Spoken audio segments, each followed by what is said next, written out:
శివ మహాపురాణం రుద్ర సంహిత సృష్టికాండలో second chapter. ఇక్కడ నారదముని తపస్సు గురించి, అలాగే ఈ తపస్సు భగ్నం కలిగించాలని ఇంద్రుడు అక్కడ కాముణ్ణి పంపించటం, మన్మధుణ్ణి కూడా జయించి ఆ విజయాన్ని సంతరించుకోవటం, తపస్సు నిర్విఘ్నంగా పూర్తి చేయటం. అది అవ్వగానే అహంకారానికి లోనై బ్రహ్మ దగ్గరికి వెళ్ళి, విష్ణు దగ్గరికి వెళ్ళి, అలాగే రుద్రుడి దగ్గరికి వెళ్ళి తను గొప్ప తపస్సు చేసి విజయాన్ని పొందాను, ఆ కాముడి మీదే విజయాన్ని పొందానని గర్వంగా వాళ్ళకి చెప్పటం గురించి ఇక్కడ చెప్పబడింది. సూత ఉవాచ ఏకస్మిన్ సమయే విప్ర నారదో ముని సత్తమః బ్రహ్మపుత్రో వినీతాత్మ తపో అర్థ మన ఆధత్తి. సూతులు వారు ఇలా చెప్తున్నారు, ఓ మునిగణములారా, ఒకానొక సమయంలో జరిగిన దాని గురించి ఇక్కడ చెప్తాను.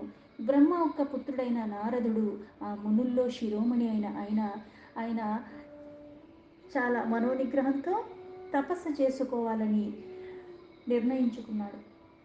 అంటే ఆ చిత్తం అన్నది స్థిరత్వంతో పెట్టుకుని, ఆ మనస్సంతా కూడా తపస్సులో లీనమయ్యేలాగా చేసుకుని, తపస్సు అన్నది చాలా తీవ్రంగా చేసి కోరికను నెరవేర్చుకోవాలనుకున్నాడు.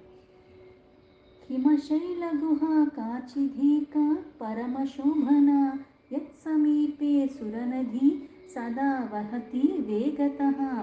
ఈ తపస్సు ఆచరించడానికి తగిన ప్రదేశంలో, ఎక్కడైతే ఆ పరమశివుడు ఇది వరకు హిమాలయాల దగ్గర చేశాడో, పర్వతాల దగ్గర, అక్కడ పరమశోభామయంగా ఉన్న సంపన్నమైన ఒక మంచి గుహ దగ్గరికి వెళ్ళాడు. అక్కడ ఆ దేవనది అయిన గంగా నిరంతరం చాలా వేగంగా ప్రవహిస్తూ ఉంటుంది. ఆ ప్రదేశాన్ని ఎంచుకున్నాడు ఆ తపస్సు చేయటానికి.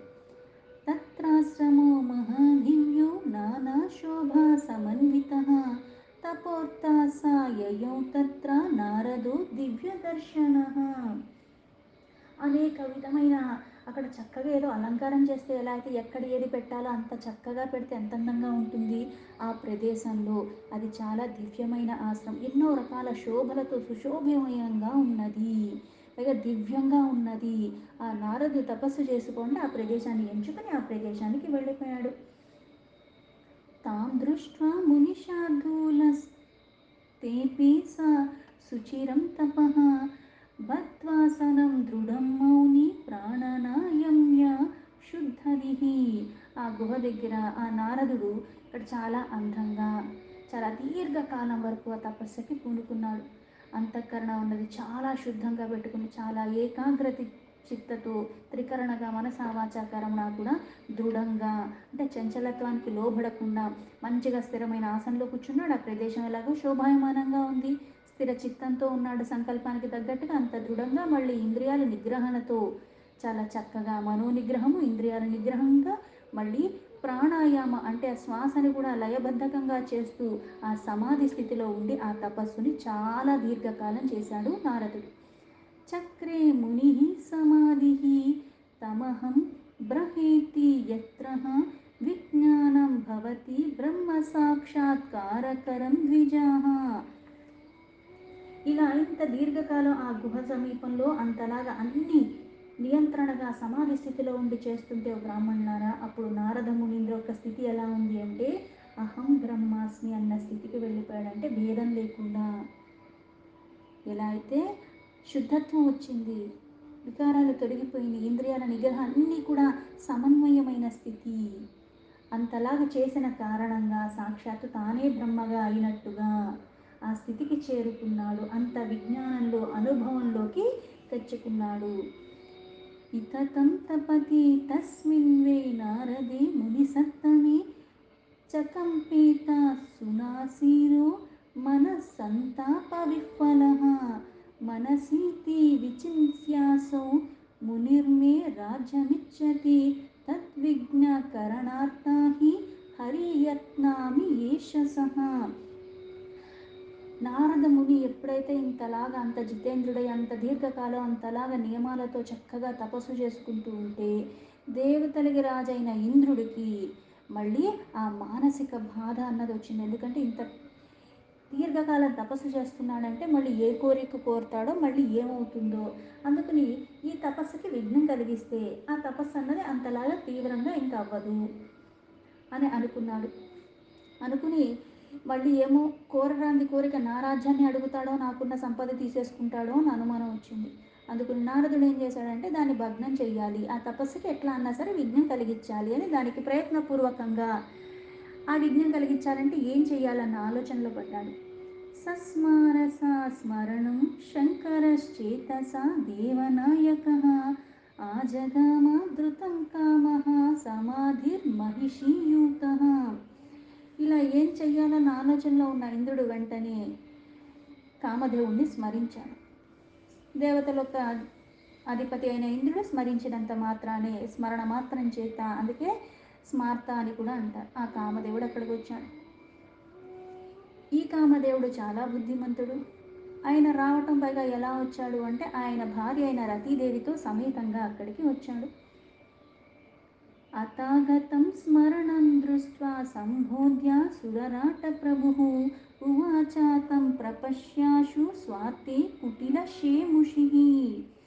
ఆ కామదేవుడు ఎప్పుడైతే తన భార్య అయిన రతీదేవి సమేతంగా అక్కడికి వచ్చాడో త్వరగా ఇక్కడ ఆయనకి చెయ్యవలసిన పనిని ఏంటి అని అడిగాడు. ఎందుకంటే తలుచుకున్నాడు అంటే, అంతలాగా స్మరించాడంటే ఏదో కార్యం ఉంటేనే స్మరిస్తాడు, అందుకని అది ఏంటి అని అడిగాడు. తనతో ఇంద్రుడు ఇలా చెప్తున్నాడు. ఇంద్ర ఉవాచ మిత్రవర్య మహావీర సర్వదా హితకారక శృణు ప్రీత్యా వచోమి త్వం కురు సాహాయ్యమాత్మన. ఇంద్రుడు ఆ కామదేవుడితో ఇలా అంటున్నాడు. మిత్రమా, పైగా శ్రేష్ఠుడివి, మహావీరుడివి, పైగా ఎప్పుడూ కూడా హితకరం అంటే మంచి పనులే చేస్తూ ఉంటావు సర్వవేళలో. అందుకే ఇక్కడ నువ్వు నా పట్ల ఈ ప్రేమతో ఇలా నిన్ను నేను సహాయాన్ని వేడుకుంటున్నాను, అందుకునే దయచేసి నాకు సహాయం చెయ్యవా అని అడిగాడు. త్వద్ఫలన్మే బహున్నాచ తపోగర్వే వినాశితః మద్రాజ్యాస్తితర్త మిత్ర త్వదనుగ్రహతః సదా.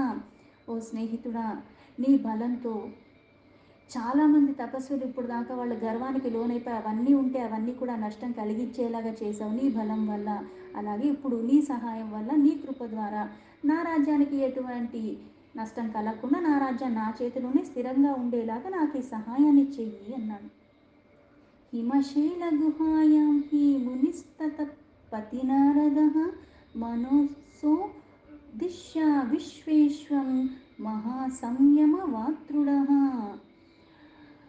నీ పూర్ణ రూపంతో నువ్వు అక్కడికి వెళ్ళి, ఎక్కడికి వెళ్ళాలి, హిమాలయ పర్వతాల దగ్గర ఒక గుహ దగ్గర దేవర్షి అన్న నారదుడు చాలా దృఢ సంకల్పంతో తీవ్రమైన తపస్సు చేస్తున్నాడు. అక్కడ విశ్వేశ్వరుడైన ఆ పరమాత్మ అయిన భగవంతుడైన శంకరుడి ప్రాప్తించాలన్న లక్ష్యంతో హిమాలయాల యొక్క గృహంలో తపస్సు చేసుకుంటూ ఉన్నాడు.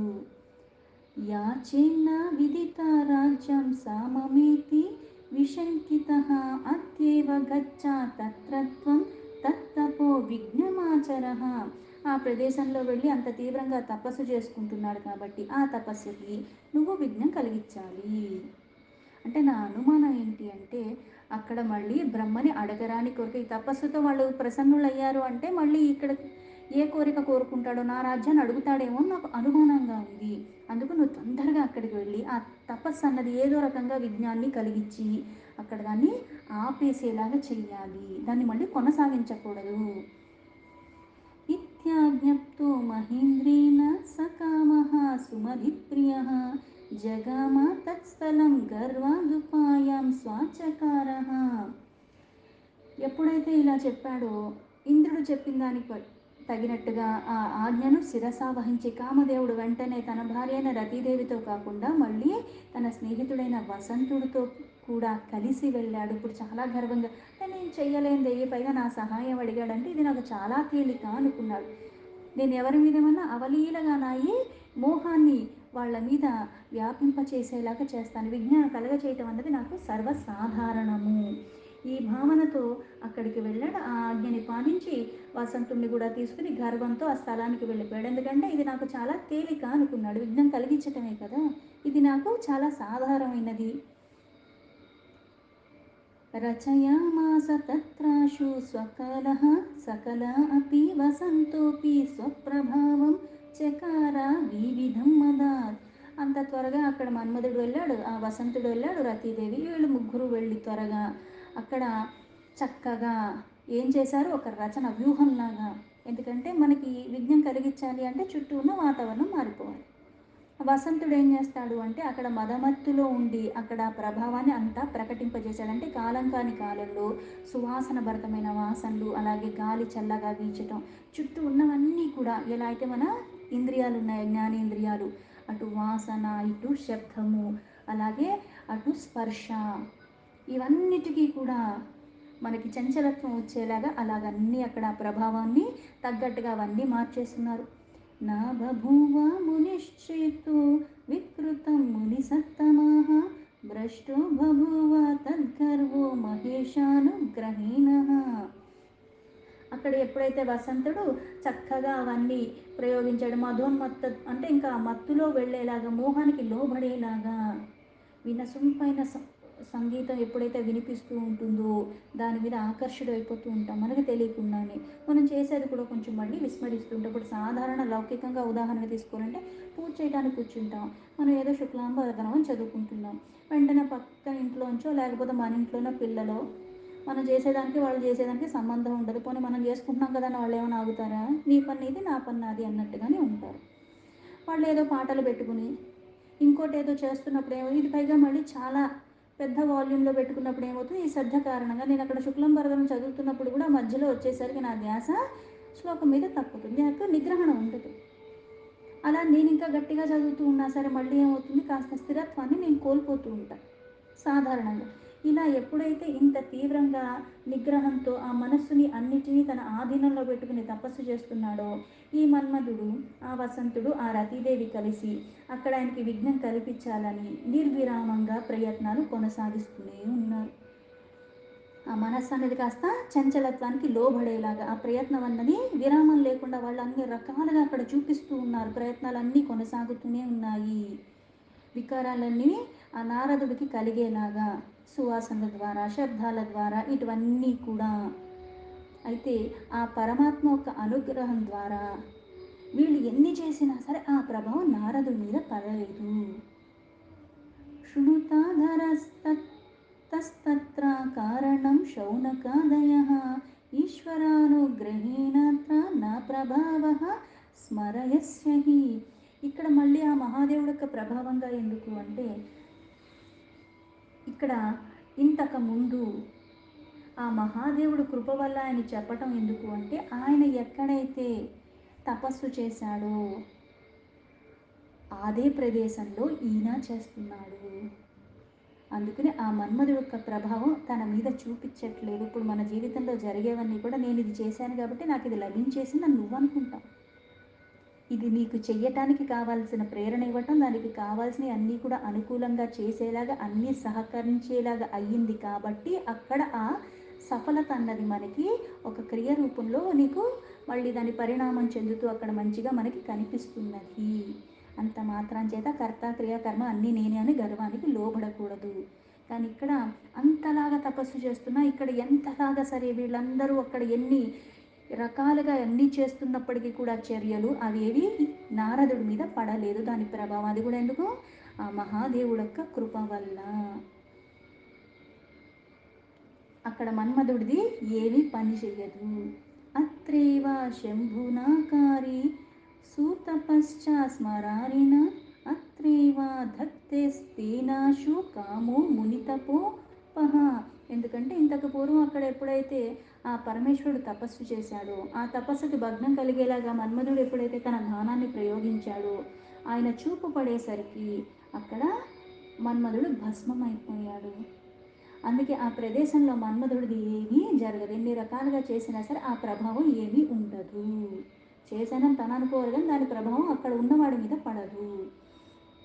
అందుకే అక్కడ దాని ప్రభావం లేని కారణంగా, అది కూడా పరమాత్మ ఒక కృప కారణంగా ఇప్పుడు నారదుడు తపస్సు చేస్తున్న అదే ప్రదేశంలో, అందుకుని నారదుడు కూడా ఏమీ ప్రభావం కలగలేదు. కామజీవన హేతోర్హి రత్య సంప్రాప్తితేహ సుదేహ సంప్రార్థిత ఉవాచేదం శంకరో లోకశంకరః. ఇలా అప్పుడు రతీదేవి కామదేవుడు మళ్ళీ ఆ భస్మం అయిపోయిన అతన్ని చూసి ఈవిడ మళ్ళీ రోధించటం, ఆ పరమేశ్వరుని మళ్ళీ వేడుకోవటం, మళ్ళీ ఆ పరమేశ్వరు యొక్క కృప దగ్గర అనంగుడిగా ఆయన ఈవిడికే కనిపించేలాగా మళ్ళీ అమ్మవారు ఆవిడికి వరాన్ని ఇవ్వటం, మళ్ళీ కాలాంతరంలో మళ్ళీ ఆవిడ వివాహం అన్నది ఈ పరమేశ్వరుడితో అయిపోయిన తర్వాత అందరూ ఆనందంగా ఉన్నారు, కానీ నేను లేనన్నప్పుడు మళ్ళీ ఆ మన్మధుడిని పునర్జీవితుని చేస్తాడు పరమేశ్వరుడు. అది కూడా ఎందుకు?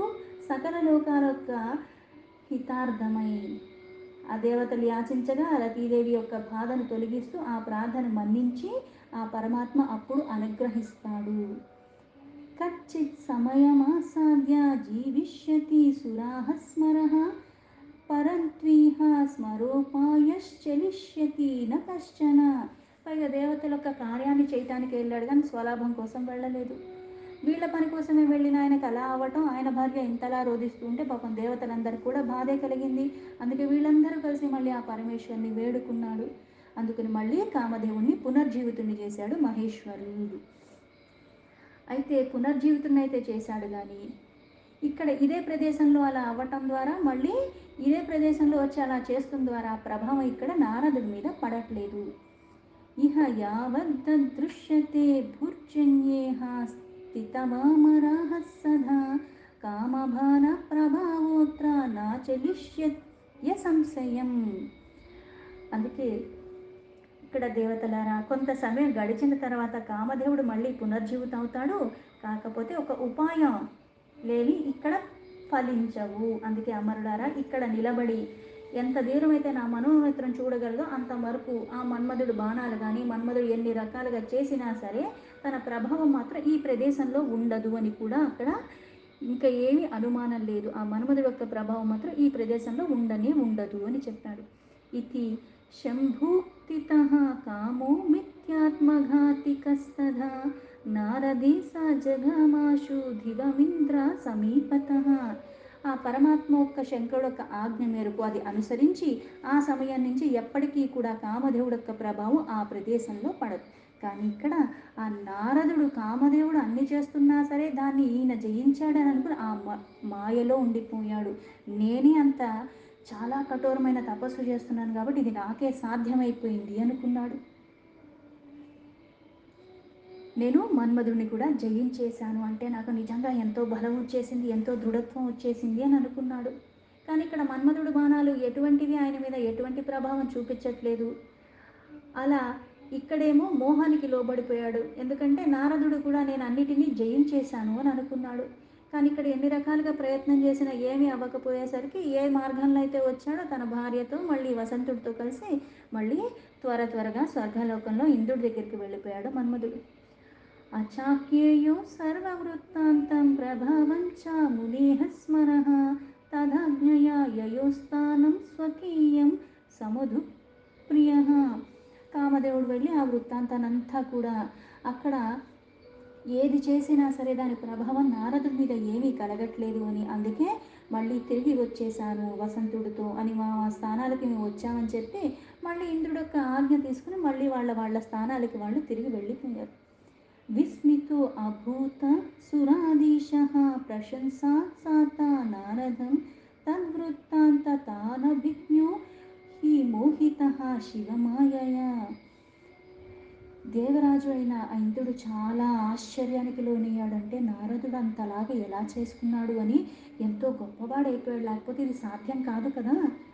మన్మధుడు అంటే ఆ పరమాత్మ తప్పితే ఇంకెవరూ జయించలేరు, అలాంటిది నారదుడు జయించేశాడు అని, నారదుడు చాలా గొప్పవాడు అని ఒక్కసారి ఆశ్చర్యం కలిగి ఇది నారదుడికి ఎలా సాధ్యమయ్యింది అందుకుని ఆశ్చర్యానికి లోయ ఉన్నాడు. ఈ నారదుడేమో ఇంకా గొప్పగా ప్రశంసించేసుకున్నాడు. శివమాయానికి మోహానికి లోబడిపోయిన ఆ పూర్వ వృత్తాంతాన్ని మర్చిపోయాడు. ఆ స్మరణ కూడా రాలేదు ఇంద్రుడికి కూడా. దుర్జ్ఞేయ శాంభవీ మాయా సర్వేషాం ప్రాణినామిహ భక్తం వినర్పితాత్మానం తయా సమ్మోహతే జగత్. మాయా మోహం అని చెప్పేది ఎందుకు అంటే, ఈ ప్రపంచంలో ప్రాణులు ఎవ్వరికి అయినా సరే మనకి ఏది కావాలో అదే గుర్తుంటుంది, పనికిరాని అన్నీ గుర్తుంటాయి కానీ పనికొచ్చే ఏది గుర్తుండవు. గుర్తుపెట్టుకోవాలనుకున్నవి మటుకే గుర్తుంటాయి అది కూడా. పైగా మనకి ఏం గుర్తుంటాయంటే పనికిరానివన్నీ గుర్తుంచుకోవాలనుకుంటాం. నిజంగా పనికొచ్చే వాస్తవాలు ఈ సంసారంలో సకల ప్రాణులు కూడా ఆ మాయకి లోబడి ఉంటాం. మాయని మనం దాటగలిగితే అప్పుడు ఆ పరమాత్మ సన్నిధికి చేరగలవు. అందుకే మాయాతీతంగా ఉన్న ఆ పరమాత్మని, గుణాతీతంగా ఉన్న ఆ పరమాత్మని, అన్నిటికీ అతీతంగా ఉన్న పరమాత్మని నువ్వు కూడా ఇవన్నీ ఇంద్రియాల యొక్క నిగ్రహాన్ని అన్నీ జయిస్తే కానీ, ఆ మాయను కూడా జయిస్తే కానీ అది సాధ్యం కాదు ఈ సంసారంలో. అందుకే ప్రాణులందరూ కూడా ఆ మాయకి లోబడి ఉంటారు. దాన్ని జయించడం అన్నది చాలా కఠినమైనది. ఎవరైతే వాళ్ళకి తనకి తానుగా పరమాత్మకి తన సర్వస్వాన్ని తనని కూడా సమర్పించుకుంటాడో అటువంటి వాళ్ళకి సాధ్యమవుతుంది. లేకపోతే ఎవ్వరికీ సాధ్యం కాదు. ఈ జగత్తులో అందరూ ఆ మాయా మోహాలకి లోబడి ఉంటాం మనము. అంతలాగా పరమాత్మకి భక్తితో సమర్పణ భావంతో ఉన్న వాళ్ళకి అది సాధ్యమవుతుంది. లేకపోతే ఈ మాయకి లోబడి ఉంటారు ఎవ్వరైనా సరే. దీంతో శివమహాపురాణం రుద్ర సంహిత సృష్టికాండ సెకండ్ చాప్టర్లో 25 శ్లోకాలు సంపూర్ణం.